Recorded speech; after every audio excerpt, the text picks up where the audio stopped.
Good afternoon. Welcome to Love in a Big World.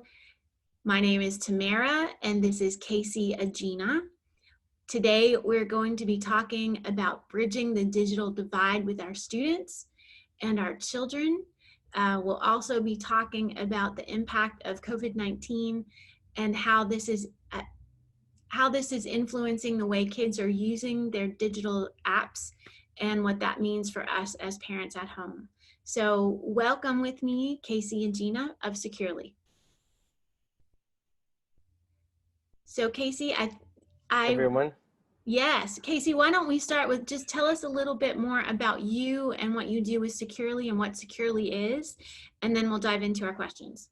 Yeah, so my role, as it reads, manager of bids and proposals. So what that means is that I'm engaged with a lot of districts on their contracts or what their needs are from a digital safety standpoint, and being able to work with the Securely team on how we might be able to meet those needs from a solution standpoint. So in a nutshell, that's what it is. And but as we're seeing a lot of nuances with these student safety pieces, as look at what we're in right now with online and remote learning, and things that are synchronous between school and home. So that's really what my role is, and glad that my background has lent itself to this conversation, as well as how I'm working with Securely. Good. So Casey, tell us a little bit about what you've seen. Let's start here and then we'll dive into about the apps and how they connect for SEL. But tell us a little bit about what you've seen regarding student activity within the past few days since many of the schools are closed. Well, let's take a step back in how we got to these last few days. I think just over the past year, and I've definitely seen kind of a shift. So in the last 12 to 18 months, a shift in following the money. And I always talk about following the money as we talk about schools and school safety. The reason being is much of the ed tech solutions around creating student safety and kind of gauging about what students are doing online and where they're at has definitely rested on IT departments or on the technology side, on plugging in a widget or something like that. And as we start seeing the shift from a policy side, or what if school boards or leaders are being a little bit more mindful of this, great, but maybe it's also a fact that financially they're a little bit strapped, and they kind of need to, hey, we need to kind of think about things more holistically, where it's not just a plugin for protecting students online on what they're doing on their devices, but hey, what data are we able to kind of capture from that? What is it telling us about the great things that students are doing online, and some of the things we need to kind of address? And so we're seeing this kind of confluence between a technology and a hardware piece to like a curriculum instruction, and this new thing for some folks around social emotional learning on the technology world. And wow, school climate is not just a physical relational piece, but what they're doing peer-to-peer, post the 3 p.m. Is that something that we should be looking at? Are there indicators of what's happening peer-to-peer or within home, or sometimes a cry for help, as we're thinking about trauma-informed indicators around how schools. So those are some things that are kind of happening that we're seeing, I think, from at the school site, and then how that then reflects out to, hey, are there solutions or are there partners from the enterprise side that can help us and partner with us around that? And that's where I think I've been able to kind of work with Securely in that regard, to kind of see that wording and say, wow, this looks like something around school climate, and this looks like something around school and home confluence around creating a community. Wow, this is some interesting things that a school district is looking for and asking for than maybe from a vernacular side 10 years ago. And so I think to get to this point where we're looking at today, where we have a number of school districts working in remote learning or online learning interface due to coronavirus, it's it's an event that has, I think, highlighted the need where who really owns this and how might a school have that conversation both internally with all the folks who work together on providing that school experience in a very different format, and then what types of messaging to the satellite teachers, the parents, the caregivers, the grandparents, the aunts, the uncles, Right. what role do they play around this too? And I wonder how defined that is from the school side. Those are some good points. So let's jump to the kids themselves. And what we introduced this webinar with was the kids who are spending time, particularly middle school and high schoolers. They're spending time on TikTok, they're spending time on Snapchat. Sometimes teachers at school are competing for their attention because they're secretly involved with those activities at the school location, but now even more that they're learning remotely at home and those apps are competing for their attention. What are you seeing in as far as those apps and that connection that you mentioned to social and emotional learning? So I think as you and I have always talked about is, from the mouths or babes or putting ourselves into the shoes of the students and what they, um, what is important for them in terms of creating relational connections. What's important for them in terms of that that self-efficacy piece for themselves, and what are platforms or environments, programs, interventions, wherever the whole gamut that help address that for a student right now. And they find that these social media platforms, and new ones, some that some parents may not even know about, are ways that they're able to create those connections. And from an SEL standpoint, connections are super important. And when we highlight that, like, who are you connected to? And if so, and a student is not connected, that means something. So I think for adults then, understanding and knowing what those are, I think there's a spectrum, right, of like how adults are engaged with particular tools that their students are using or not, and maybe just knowing it, or then even on the other side of just like, I don't know what's going on at all. And does that kind of tiered knowledge from the adult standpoint, does that then highlight a gap in understanding what the students are doing in TikTok and why they're doing it, and why those connections are important for them, whether they are voyeuristic and just viewing it for themselves and being a consumer, or they're actually engaged in creating something, which is like super cool for them. And so I think that's a real kind of dynamic issue. It's not a problem. It's not like a win. It's something that we just need to be a little bit more mindful of as a nuanced 21st century teacher for these 21st century learners. Yes, I agree. So there's several things I want to highlight out of what you said. I have a 17-year-old daughter, and she loves TikTok. And I would say TikTok is probably, besides texting her friends, TikTok is probably the #1 activity that vies for her attention beyond her studies. And she consumes, but she also creates. And sometimes I pop in the videos behind her too to try to make it a little fun. And she's like, "Oh, mom." But it's fascinating to me that she wants to spend as much time as she does on that platform. One of the things that she talks about, and I've heard other kids talk about, is becoming TikTok famous.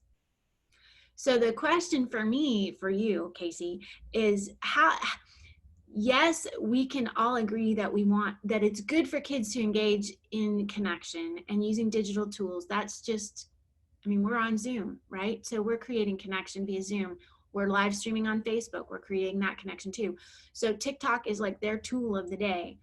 How can we help them use that in a beneficial way? And then how also can we help them curate what content they're creating? How can we help them exercise self-management?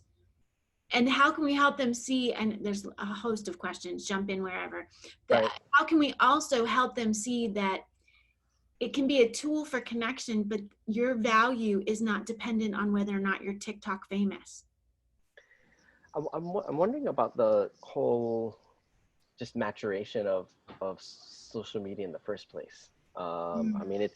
I don't think it's just. Um, oh,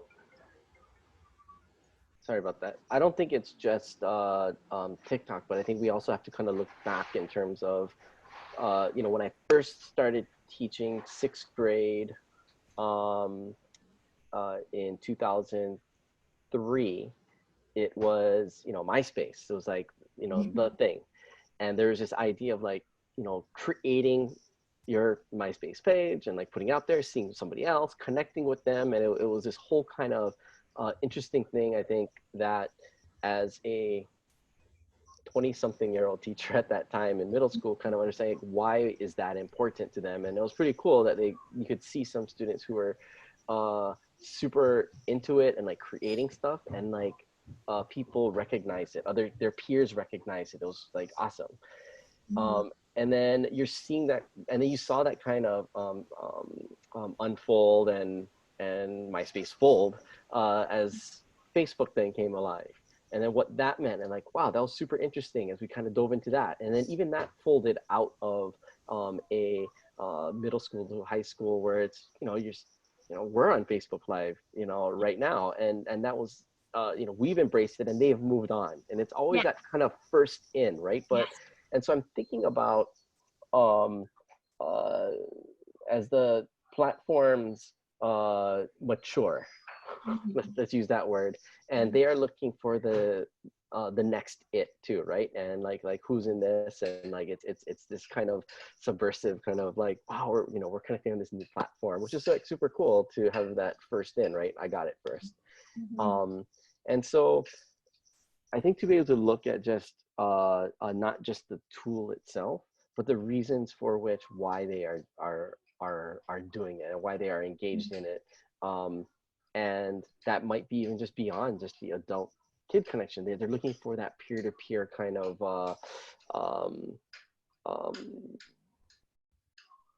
they're looking for that peer-to-peer that may be completely different on what happens in the hallways or in the classroom or right after school. So that's where that's where my mind is at right now, just around why they're going there. So in some ways, what I hear you saying is it's like that digital, okay, so go with me. You know how my brain thinks, Casey. We've been friends for a while. So I'm thinking James Dean, the 1950s, they'd all cruise around town in their cars, right? Rebels. The new digital landscape for that is whatever is the new it app. And they just kind of, they cruise around there just like we would in a car, even though we're not that old. But you know what I'm saying? It's like, it's their new frontier to explore without having parents hang around. And yet, we as caring adults in their lives need to be aware of what's happening. So, can you talk a little bit about that? How are some ways that we adults, whether we're parents, whether we're educators, youth leaders in the community, how can we engage in the digital lives of kids and really get to know them, and yet still respect their need for adventuring out into the world as they create it themselves? Well, I mean, I'm thinking about just even the the title of our talk here, our chat, around that bridging, right? I mean, and I'm thinking about, do I, as an adult, do I need to have a a full-on Golden Gate bridge to connect with a student or my child? Or, do I just need to have enough where I understand and I know, but I don't have to like be in it and all the time. Like I can respect and know about what they are doing and why, and allow them to do it in their space. But I don't have to, completely, have this like crazy bridge in terms of that divide. And with so much happening, I think in terms of the world that they live and the technology interface that they have, there's this. I think that's the difference from the James Dean side of things, where we kind of knew what was happening with our kids because it was all physically there in front of us, right? And then so there's this other piece where I don't know where they're going and what relationships they're building. So I think that's the caveat of what we're doing now. And then more so yesterday, today, and for the next 2 weeks to 6 weeks up here in Seattle, of the kids being online, both this confluence of learning and enjoyment that's going to happen for a long period of time. So I think that's a really interesting piece that is we're going to be encountering as adults in a relationship with kids, kind of for the short term, for the next 2 to 6 weeks here as we deal with this virus. But I think it's going to highlight a lot of things going beyond. So here's a question. I remember a few years ago when Snapchat first came out. My oldest son was probably about 15, 16 at the time. He invited mom to join Snapchat, right? So I checked it out for a little while. It wasn't my thing, but the reason I checked it out was because he made that invitation to me. And so it was a way that I could be part of his world and experience. And then I just got personally annoyed with all the different masks and faces. And I was like, no, I'm not going to put on the puppy dog nose. So I vapored out of that. But and then I'm thinking also, and Anthony is a teacher. He's joined us here. He's a middle school teacher. So Anthony, I'd love to hear you pop in with your questions or ideas. I've also seen over the years, teachers create assignments for, make your own playlist for a character in a book using Spotify, or create a Twitter account for a historical figure from things like that. So creative ways to use these digital platforms in a way that they can connect with kids. So I'm just wondering, what are your thoughts about parental engagement as well as educator engagement with these platforms in creative ways?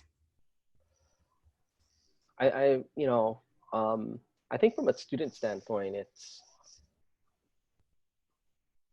kind of a cool thing, right? Where a teacher says, here's what we need to do, but I'm giving you and I trust you in terms of the leeway to find out how to get there.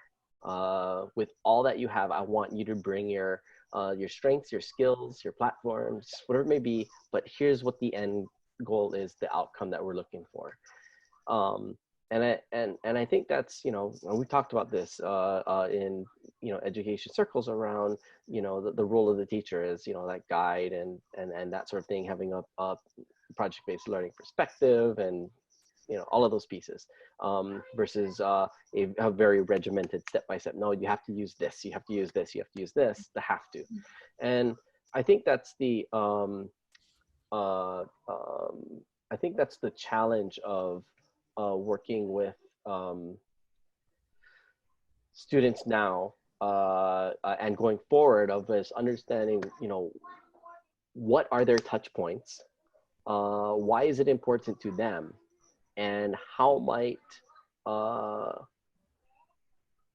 as an educator recognize what those are, allow them in the classroom in a form and fashion that can still meet the needs of what we need to do and accomplish, yet honor them and saying, hey, I know you're on that, or you're doing this, and that's okay. but let's wrap this back into an academic forum.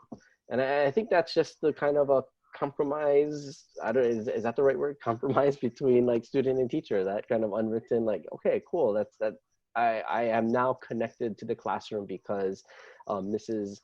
X or Mr. X is allowing that to happen. Yes, I think in so many ways it's about engagement, like you're talking about. Engagement with the tools that they are leaning toward, but then also that engagement in the social relationship. Like you said, if they know, oh, hey, my teacher knows about this, then they're more apt to lean into the learning, which I think is so important.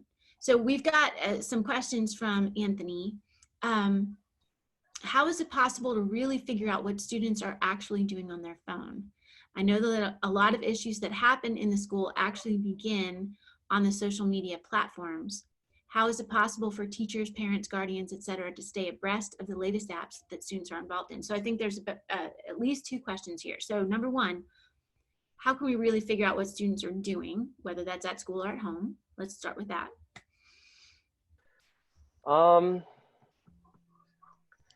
It's almost a pause, right? Of like, for me, like, do I,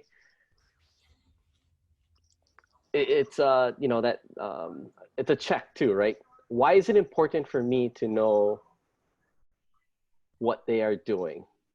24/7, 365. Like, I'm thinking about the helicopter parent. I'm thinking about, there's a number of different books and articles out there around that, about that knowing. And you know, I mean, again, it's kind of that James Dean kind of analogy that you gave. Like, I mean, you know, I think my mom and dad didn't know what I was doing when I rode my bike from home, and just say, hey, just be back by 6. And it was like 3 o'clock in the afternoon. They didn't know what I was doing, but they know that I was on the bike. And I'm thinking about that analogy for this. Do we know what the bike is, but not necessarily knowing what they're doing? And is that okay? And so I think that definitely it's about the parent and parent or guardian and the student, or the educator and the kid, about, hey, what are the other bikes or those vehicles out there? But I don't necessarily have to know every single text or thing that comes out. But I think for them to know that, hey, they know what is being used. And if there is an issue, what ways can a adult guide the students to, if something is important, they can have that conversation. There is that invitation to join me on X because I'm feeling X, or I see something that I know is not right, or I think that's then the root of it, right? Not necessarily the app itself. Yes, I agree. I think that's part of it. I do know, though, from having conversations with principals here in Nashville, some have even chosen to suspend or expel students based on their activity after 3 p.m., as you mentioned, because of how that created drama within the school. And so what are your thoughts on that, Casey? How do we navigate if something inappropriate is happening, or something dangerous is happening outside of school hours that creates tension or creates chaos in the school building itself? How do we address that? And how can we be more prepared for that? And I think that's looking at it from a broader kind of look at school itself. I mean, where we're talking very granular around the adult and the student, but there are policies within a grade level. There are much more larger kind of encompassing pieces around what policies around technology and social media use, and allowable and suspendable things at a district side, and what happens within school and beyond school that may impact individual students, or then we talk about cyberbullying, those kinds of things that are happening outside of school that may impact an individual student. So I think it's definitely, I think you can, as an educator, as a classroom teacher with the 20 some odd students you have in your class, and maybe those parents having those in that domain. I think having some clear rules, so to speak, and guidelines about what can be done in the classroom. But there definitely has to be that raised, I think, knowledge and capacity that, hey, it's not just myself and my students in this classroom, but it's all the students who are second year high school students. It's all the students within the school, and our principal has created those parameters. It is within the district itself, and our superintendent, assistant superintendent have had discussions with the school board and parents and the PTA, and understanding what our community is around social media and technology, as the Google accounts or the devices are being sourced from the school out to the kids, and they have those with them. So I think that's the challenge on what clarity is happening throughout a education organization, and coupled with the stakeholders of the parent input around. And I think that's the whole idea of community, right? That then it gets back down to the kid or the teacher, like, wow, it's not just me in my classroom and I'm continuing to fight this battle, but as a community, we have these norms around why we have these digital tools with us as a learning tool, and then your own personal tool as your own personal piece. But we want to give you enough knowledge about what is appropriate, what isn't, and why, and the impacts that it may have on yourself and or others within the school or in the community. And then it's very clear from the top down. And it's all about digital citizenship, like you said. And that is what social and emotional learning is. So I wrote an article recently for the Learning Council, and I'll share it with everyone, about let's stop fighting technology and instead embrace the fact that it's ubiquitous. And what we need to do is teach our kids how to behave, really. How do they live online? And what does that interaction look like? And the same things that manage our behaviors in real life, manage our behaviors in online settings as well. Courtesy, kindness, respect. What does that mean? Let's teach our kids how to do that and be that. Yeah. A couple more questions, and feel free, friends, as we have a few more minutes before we wrap up. If you'd like to chime in on chat, we would love to answer your questions. So question is, how do we stay, before we get to Anthony's next question, how do we stay aware of the latest apps? Do you have a quick tip on that? I think it's asking. I think it's just asking. It's being, what are you using? I think that's that question, right? Not what you're doing, but what are you using? I think from a receiver, I'm thinking about it developmentally. Like, that means something different, right? I'm not asking you what you're doing. I'm asking you what you're using, and then we can end the conversation there. So that's a quick one. And it depersonalizes it, right? It's about the app. It's not about you. And then they don't feel like they're going to be in trouble either. Yeah, I just want to know about the tool. And I think that's the big thing for me too, is that we broaden the conversation to not just, oh, don't use your phone at school, or don't use this and that at school. It's how we all use technology 24/7. So how can we teach them to use it responsibly? Right. And Anthony has a note there about self-regulation. And he says that he encourages his kids, if they're not comfortable showing what they post to a parent or grandparent or favorite uncle, then they shouldn't be posting it. Yeah. And I think it's a really good rule of thumb. What do you think?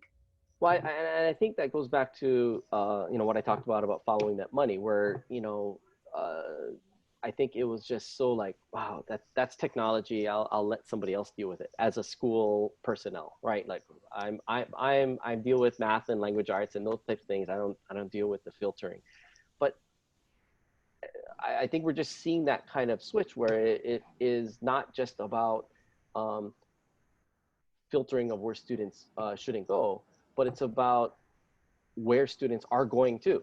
And I think that those types of questions, I think the fact that that four-letter word at school's data is important to them in terms of having that data informed decisions. And I think that curriculum and instruction leaders within the district are embracing that, and what can technology add, and what tools are out there, like you know, I'm representing securely on the on safety, but then that touch points on that digital school climate, because school climate is really important, and do the tools help to inform that, not only within the school but beyond school time, and particularly now where it's all beyond school time.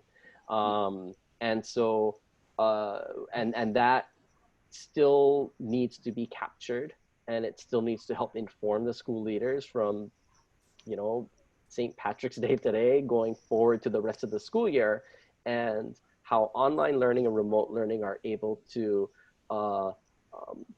one, from a school standpoint, still protect the students and keep them safe, yet at the same time inform district leaders about what awesome things students are doing, and what kind of indicators of the type of school climate that we have, even though physically they are not within our walls. Mm-hmm. That's good. So one last quick question, 30 seconds, because it's been days. How do we capture the data? Well, this is where the whole, you know, PII in terms of student data privacy and those types of things are really kind of nuanced. And if you haven't already, being able to kind of look at FERPA Sherpa, like you know, Amelia's work is really awesome to kind of see that confluence of school safety versus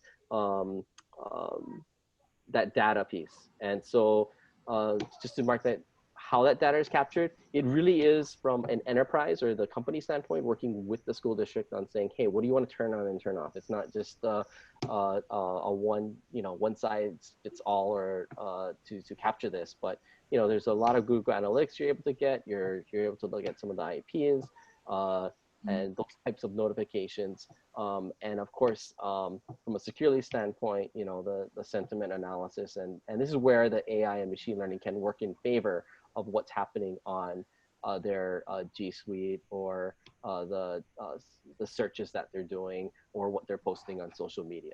So it can, and I don't want to get into the technical side of things. It's just really about what types of policies are in place, both with yourself and your students, within your classroom, with the school site, and at the district, So, and with the parents.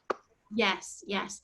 And I think what I hear you saying too is reporting, being able to access reports maybe from central office is important, but the most important information you're going to get is direct from your kids. Yeah. And asking that critical question, what are you using?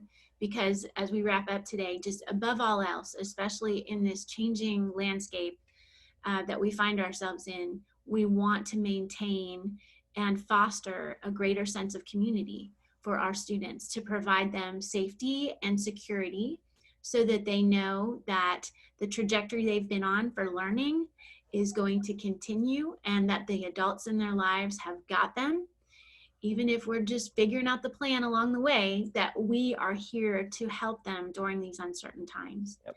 So Casey, thank you so much for your time today and sharing your expertise. Friends, thank you for joining in. I really appreciate you. If you have further questions, please email me, tamara@loveinaBigWorld.org.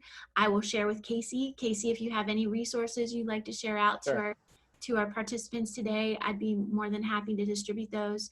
And thank you all so much for your time. Be sure to check out Love in a Big World. We are putting together family kits that can be used at home too, so stay tuned. Thanks. Be safe and healthy.